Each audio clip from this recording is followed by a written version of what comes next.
for me, it's all about action plan. As much as I love the intuitiveness of cooking, and I'm a bit spoiled, very rarely I eat the same thing twice. I have to admit that I'm really spoiled.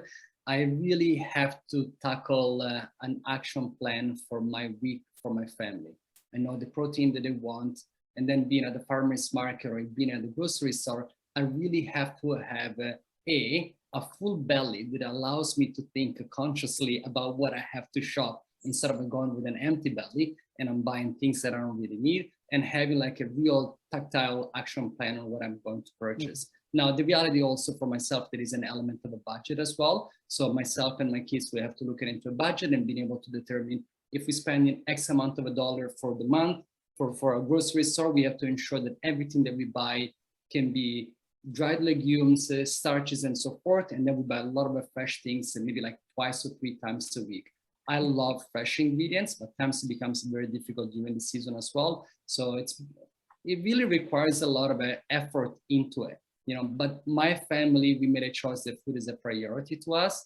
I still drive an old Golden Camel Hyundai from 2007 and 2008 because I refuse to go and buy a new car. My kids are not really happy, but my kids will never, ever been able to say that our fridge is empty or the food is not shining and it's not delicious. So those are the things that I take a lot of pride in it. But action plan, being able to really think about what you want to do, purchase it properly, store it properly, which is another very important thing, storing properly your food, and then prep. I spend my Sundays primarily cooking for them and prepping for my week with their help and support. I don't want to hear anybody saying to me, there's nothing to eat in this house. So right. Like, I mean, I think it can be seen as a really challenging task for people that don't have the tools.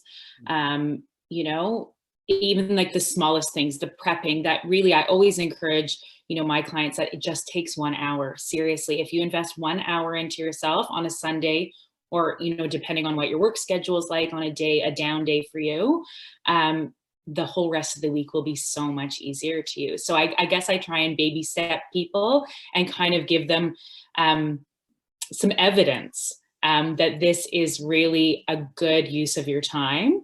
And actually, you can watch Netflix at the same time if you really want to.